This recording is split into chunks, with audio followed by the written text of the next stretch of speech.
voltamos para o nosso terceiro e último bloco desse primeiro programa que nós estamos falando a respeito de direitos humanos. E, doutor Christian, nós já debatemos aqui a questão da violação, né? O senhor exemplificou algumas questões, que é, por exemplo, eu nunca havia pensado a questão da fome. Parece tão óbvio, mas a gente nem não liga, né? Que quando alguém passa fome, há uma violação dos direitos humanos.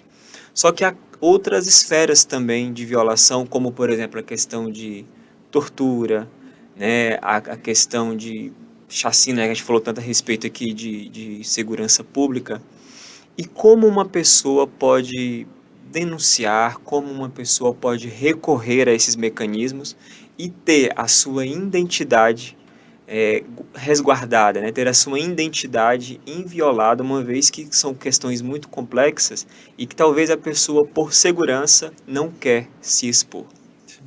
Nós temos diferentes canais de denúncia, né? O Disque 100 é um desses canais, mas determinadas denúncias podem ser feitas também a órgãos do sistema de justiça de forma anônima, né? Nós, por exemplo, temos em algumas cidades delegacias especializadas. Então, se você tem uma situação de violação de direito ao idoso, à criança, essa denúncia anônima pode ser feita numa delegacia, ela pode ser feita num conselho tutelar, ela pode ser feita direto ao Ministério Público, ela pode ser feita a alguma eventual entidade da sociedade civil, como a OAB, eventualmente, né? Não, esse não é o papel central dela, mas eventualmente pode receber uma denúncia e dar o encaminhamento. Mas, de uma forma geral, o importante é procurar os órgãos do sistema de justiça, né? Uma delegacia, o Ministério Público, o Disque 100, e existem muitos caminhos para que isso seja preservada a identidade da pessoa.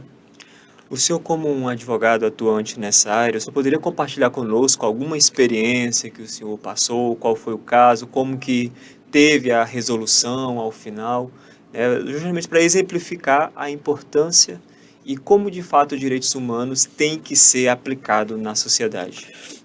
Uma das atuações que a gente tem desenvolvido bastante, assim, em relação à questão do sistema prisional, né?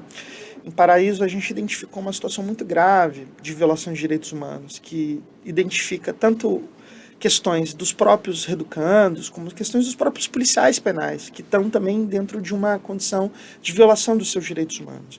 Acho que a OAB teve um papel importante na alteração do regime semiaberto feminino que ocorria dentro da unidade penal masculina.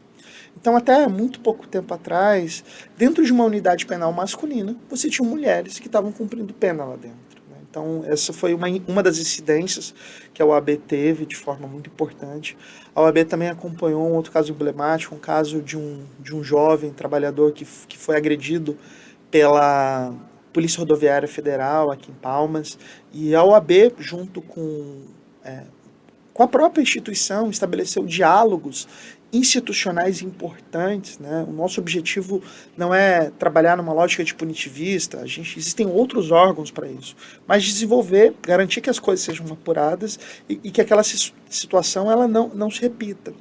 E a gente contribuiu, né? Nós temos uma contribuição junto com as recomendações que a gente apresentou, que foi numa decisão do Ministério da Justiça de que a Polícia Rodoviária Federal, ela, a partir de um prazo que foi estabelecido, ela começa a utilizar câmeras nos seus uniformes. Algo que é muito importante para a garantia da legalidade do próprio policial, que majoritariamente sempre atua dentro da legalidade e que muitas vezes é acusado injustamente de uma situação, de uma irregularidade que não ocorreu, que tendo isso filmado, ele está resguardado. Mas também resguarda o cidadão de uma eventual situação de excesso. Eu acho que esse é um dos temas importantes.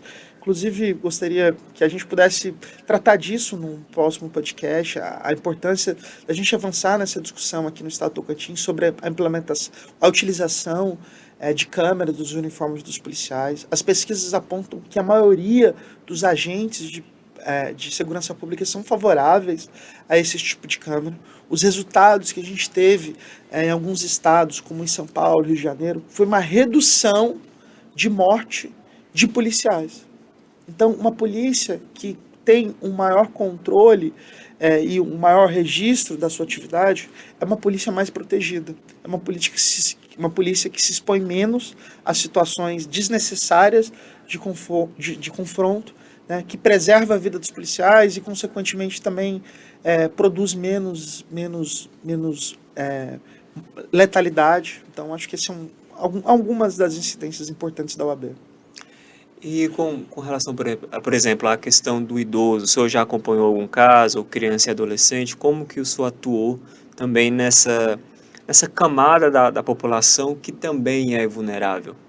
Uma das coisas que a Comissão de Direitos Humanos tem observado, tem buscado fazer um trabalho em conjunto, inclusive com a Comissão de Defesa da Criança e do Adolescente, é uma incidência sobre a desestruturação das delegacias que atuam com a proteção da criança e do adolescente. Hoje nós temos um problema gravíssimo, né? Que é esse contexto das desestruturações. Até muito recentemente, a Delegacia da Proteção da Criança e do Adolescente aqui em Palmas, que trabalha com as crianças que são vítimas de violência, ela estava sem telefone, uma sobrecarga de trabalho, sem efetivo. Então, a OAB busca atuar institucionalmente para que esses órgãos, né, para que uma delegacia que trabalha com a proteção da criança e do adolescente, ela receba mais atenção, ela receba condições materiais para que a coisa funcione de uma forma geral. Então, nós atuamos em casos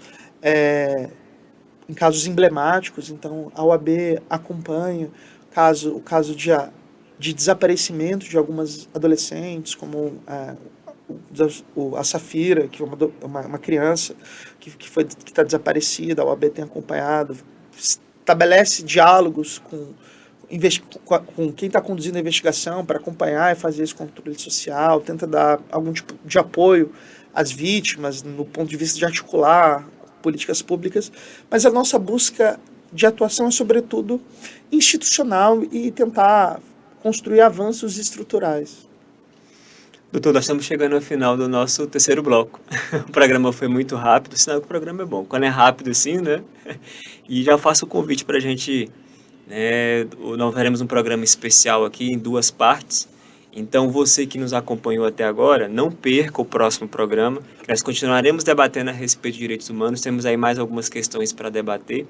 E faça um convite para quem tem dúvidas, para quem não conhece, para quem de fato não entende o que é os direitos humanos, para que ele possa acompanhar esse programa e entender mais ainda. E aí sim, a partir do conhecimento, ele possa falar com propriedade a respeito do que é os direitos humanos. O senhor já muito obrigado, né, pelo nosso primeiro programa. Vamos já gravar o segundo. E a você que nos acompanhou, muitíssimo obrigado pela sua audiência. Continuamos aqui sempre à disposição para dúvidas, para críticas, para apontamentos. E lembrando que o nosso programa vai ao ar toda terça e quinta-feira na sua TV Araguaia. Muito obrigado e até o próximo episódio.